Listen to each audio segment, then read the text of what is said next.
کابل شہر کے بیچوں بیچ جادہ شہید کے اطراف میں شیرپور کا خوبصورت علاقہ ہے جس میں کابل کے امراء اور اشرافیہ رہائش رکھتے ہیں۔ اس علاقے کے ساتھ شہر نو پارک ہے جہاں ایک زمانے میں مرد و زن روح پرور مناظر سے لطف اندوز ہونے کے ساتھ قصر بختاور کے شاپنگ مال اور ہمیشہ بہار شنواری ریسٹورانٹ میں خوش گپیوں میں مصروف نظر آتے تھے۔ اس علاقے سے تھوڑی ہی دور ایوان صدارت ہے، لیکن شیرپور کے بالکل پڑوس میں کینیڈا، ناروے اور تاجکستان کے سفارت خانے ہیں۔ شیرپور کے ایک 4 منزلہ مکان کی اس بالکنی کی تصاویر اس وقت مغربی میڈیا میں دکھائی جا رہی ہیں، جس پر ایک ڈرون سے اتوار 31 جولائی کے دن 2 میزائل داغے گئے۔ اس مکان میں 17 کمرے ہیں اور ایک بہت بڑا بیسمنٹ ہے۔ گھر کا بیرونی نقشہ بالکل 90 کی دہائی میں پاکستان میں بننے والے گھروں جیسا ہے۔ آپ اگر اس گھر کی تصویر کسی پاکستانی کو دکھائیں تو وہ یہی سمجھے گا جیسے لاہور کی کسی ہاؤسنگ اسکیم میں بننے والا کوئی گھر ہے۔ حامد کرزئی اور اشرف غنی کے ادوار میں یہ گھر بھارتی ایمبیسی میں موجود خفیہ ایجنسی را کے سفارتکاروں کا سیف ہاؤس بتایا جاتا ہے۔ شیرپور کے علاقے میں ایسے کئی گھر تھے جنہیں ایسے ہی خفیہ مقاصد کے لیے بھارت اور دیگر ممالک کے سفارت خانے استعمال کیا کرتے تھے۔ اس گھر کی تصاویر کے ساتھ گہرے سلیٹی رنگ کے بادلوں میں گھرے آسمان میں اڑتے ہوئے ایک ڈرون کی تصویر بھی میڈیا میں نظر آ رہی ہے۔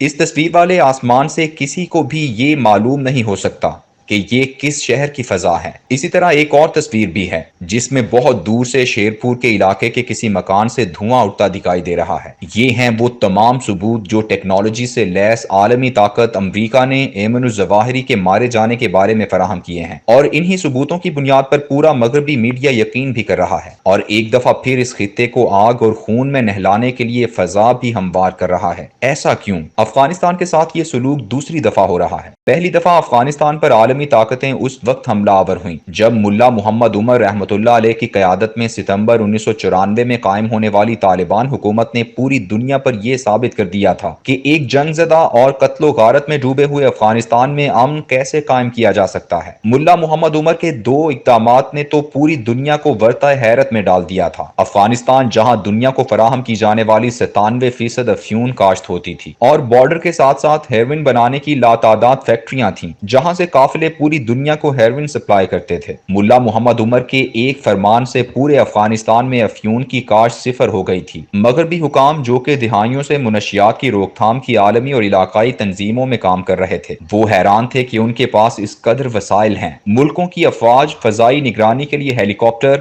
اور جہازوں سے مختلف ملکوں میں ٹھکانوں پر بمباری کے باوجود وہ کسی بھی ملک سے منشیات کے کاروبار کو ختم نہیں کرا سکے۔ لیکن یہ معجزہ افغانستان میں کیسے ہو گیا؟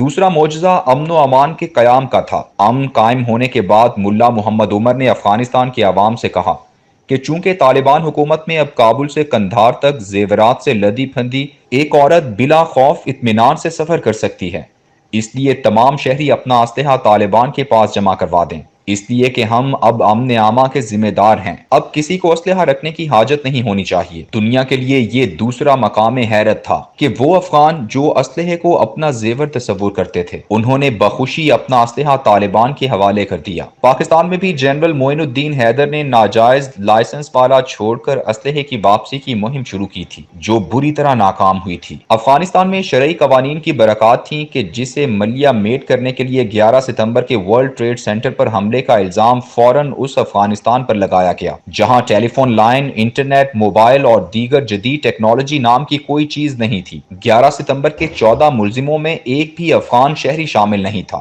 لیکن پوری دنیا نے جارج بش کے جھوٹ پر ایسے یقین کیا جیسے کوئی صحیفہ آسمانی ہو، اور افغانستان میں قائم اس شریعت اسلامی کے نظام کو روکنے کے لیے اس پر چڑھ دوڑے، کیونکہ خطرہ یہ تھا کہ اس نظام کی خوشبو کہیں ارد گرد کے ممالک کو متاثر نہ کرے اور ان ملکوں کی عوام ویسے ہی نظام کی خواہش میں اٹھ نہ کھڑے ہوں۔ آج بھی بالکل ویسی ہی صورتحال ہے۔ ایک سال قبل 15 اگست 2021 کو قائم ہونے والی طالبان حکومت کے بارے میں پورے مغربی میڈیا کا یہ پروپیگنڈا تھا کہ یہ حکومت چند ماہ میں زمین بوس ہو جائے گی۔ اقوام متحدہ جیسے ادارے سے جھوٹ بلوایا گیا کہ اکتوبر 2021 میں افغانستان میں ایک بہت بڑا عالمیہ جنم لینے والا ہے، لاکھوں افغان قحط اور بھوک کا شکار ہو کر مر جائیں گے، اور جو زندہ ہوں گے ان کو علاج معالجے کی سہولیات تک میسر نہ ہوں گی۔ افغانستان میں متحارب گروہ آپس میں اس شدت سے لڑیں گے کہ پڑوس کے ممالک خصوصاً پاکستان میں لاکھوں افغان ایک بار پھر ہجرت کریں گے۔ اس ضمن میں اقوام متحدہ کے ہائی کمیشن برائے مہاجرین نے ایک ایمرجنسی پلان بھی ترتیب دے دیا تھا۔ پاکستان کی کامیاب خفیہ ایجنسیوں نے ان امریکی اندازوں کی نقل کرتے ہوئے خود بھی رپورٹیں مرتب کیں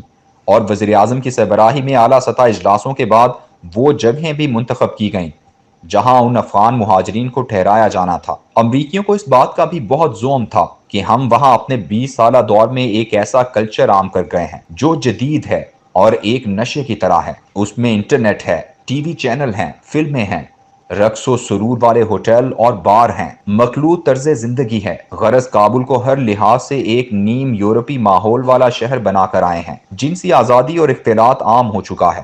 ایسے میں طالبان کے دقیانوسی اور فرسودہ ماحول کو کون تسلیم کرے گا؟ لوگ فوراً بغاوت پر اتر آئیں گے۔ آج ٹھیک 1 سال کے بعد یہ تمام جائزے اندازے غلط ثابت ہوئے اور آج کا افغانستان عالمی معاشی ناکہ بندی اور عالمی سفارتی بائیکاٹ کے باوجود خطے کا مستحکم ملک ہے۔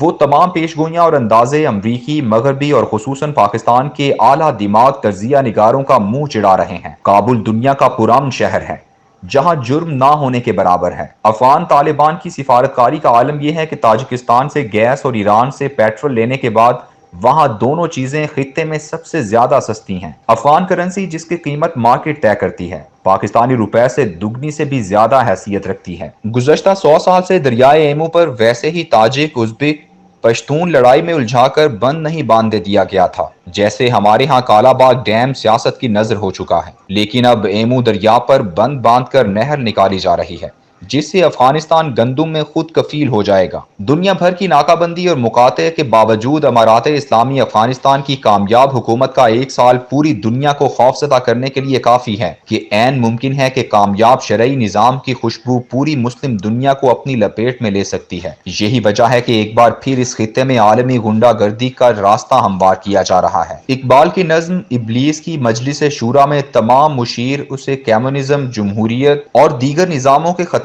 سے آگاہ کرتے ہیں، لیکن ابلیس اپنے آخری خطاب میں صرف ایک خطرے سے خوفزدہ نظر آتا ہے۔ وہ کہتا ہے، عصر حاضر کے تقاضوں سے ہے لیکن یہ خوف، ہو نہ جائے آشکارا شرع پیغمبر کہیں،